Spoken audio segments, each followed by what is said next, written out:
So next up, look, we've got more interchangeable parts here. Education Week reporter Arianna Prothero and Superintendent Louis Ferebee of the Indianapolis Public Schools.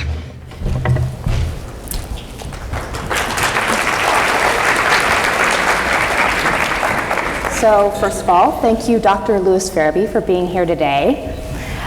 So we're going to talk about charter schools and districts and how they can work together, which is something that Louis has been doing in Indianapolis Public Schools.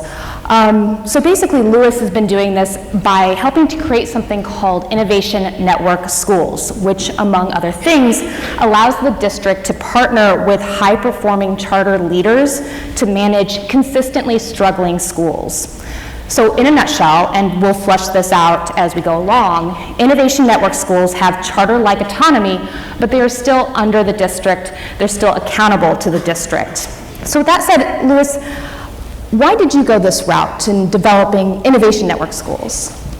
Well, first of all, thank you for having me. I believe that history tells us that our greatest successes, our most outstanding accomplishments as a result of partnerships from relationships that were once contentious. And so I believe in public education, we're only as great as the least of us. And so we have traditional public schools or charter schools that are successful, we all succeed, but we have one school that's not successful, then we all have a failure. And so I believe we have an obligation to create opportunities for collaboration. I don't believe that there's a need to have a civil war, if you will. And I think we're now in a time when we can capitalize on the strengths and the opportunities of both traditional and charter public schools. So I think what a lot of people here will want to know is the idea of Innovation Network Schools and these partnerships with charter schools, is this idea portable? Can it work in other school districts? Absolutely. I had the fortune of inheriting an opportunity where almost 40% of our students in the city attend charter schools, and then, of course, we have our traditional public school system. There are many cities across the nation that are in similar scenarios, and we've already seen interest in this legislation that we were able to pass in Indiana and states like Pennsylvania. We also seen it in North Carolina. And I just believe that there is going to be a new wave of thinking differently around how this partnership could work for school districts. I'm inspired by Michelle King, new superintendent in Los Angeles Unified, who openly stated in her first comments is that we believe we can create a system that both supports our traditional public schools and our charters. So I definitely think it's portable. Our law and our legislation in Indiana continues to evolve. It started in Indianapolis, but there's something available to all the school corporations in Indiana right now. And for those of you who maybe haven't had a chance to read the profile on Louis, these Innovation Network Schools had to be created through legislation. They're now a law that has gone from Indianapolis statewide. Can you explain to us what some of the benefits to the district has been in partnering with these charter schools?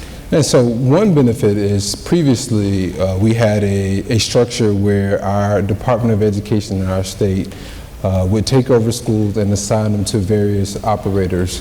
We've been able to change that structure where we are proactively identifying partners where we need to transform schools that have been chronically low performing. I also think it's an opportunity for us to take advantage of the economies of scale with services like transportation, food, nutrition, and when we do that really well, the district not only benefits, but also our charter partners benefit as well. We're able to repurpose those resources back into the classroom. So we know we have limited resources, and whether it's traditional school or our charter public schools, all of us are relying on our taxpayer dollars and resources to improve student outcomes. And so we believe that this is an opportunity for us to enhance the resources that we already have and also learn from each other to ensure that we serve our students and families well. And I think a point that you made when we were talking about this for the story was that this also keeps these schools in neighborhoods. It's about creating quality neighborhood schools. Exactly, and so one of our strategies has been if we enter into a partnership with the charter organization is that we maintain that school as a neighborhood school, and those students who live in that neighborhood have priority to that school. And most importantly, they have access to transportation because many of our charter schools in Indianapolis don't currently offer transportation, and we're able to offer that for them. I think that's so interesting, bringing the charter school idea to the neighborhood.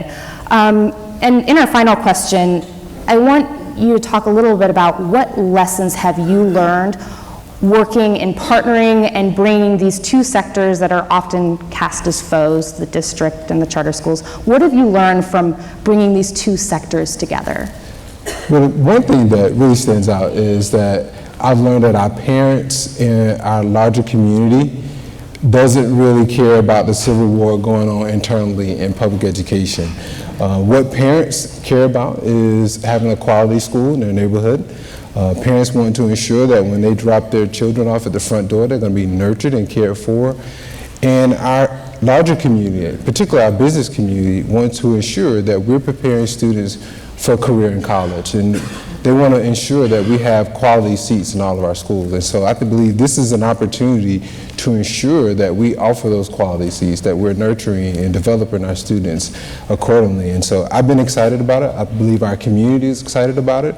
Of course, we have traditional public schools that have their stake in the ground, that they don't want to collaborate or partner or perhaps some charters, but I believe that we have an opportunity to be a flagship school district, urban school district in the nation that's reimagining what could be for public education. Excellent. Thank you so much for coming up here and sharing your experiences with us. I would like to thank you again for joining us, and yeah, let's give them a round of applause. Thank you for having me. Currently, in Indianapolis, 15,000 students are in charters and 30,000 are in IPS facilities. Louis Ferebee believes that neighborhood schools and charter schools can coexist, as you've just heard. He doesn't believe that has to be one or the other. Indeed, Louis says, this is a quote, "We'd love to create a new narrative where those 45,000 students are all considered Indianapolis public school students." And he makes a bold case for it with the way he partners with charters and the community and the efforts he makes to ensure that his neighborhood schools remain vital learning centers. Superintendent Ferebee is effectively leveraging charters as an equal partner in raising student achievement and bolstering Indianapolis's public school sector. Louis, come on over. Congratulations on being recognized for your leadership in district charter partnership. Look, we get our picture taken and you get hardware. Thank you. You have to look at the camera. Thank you. Thank you. Appreciate it.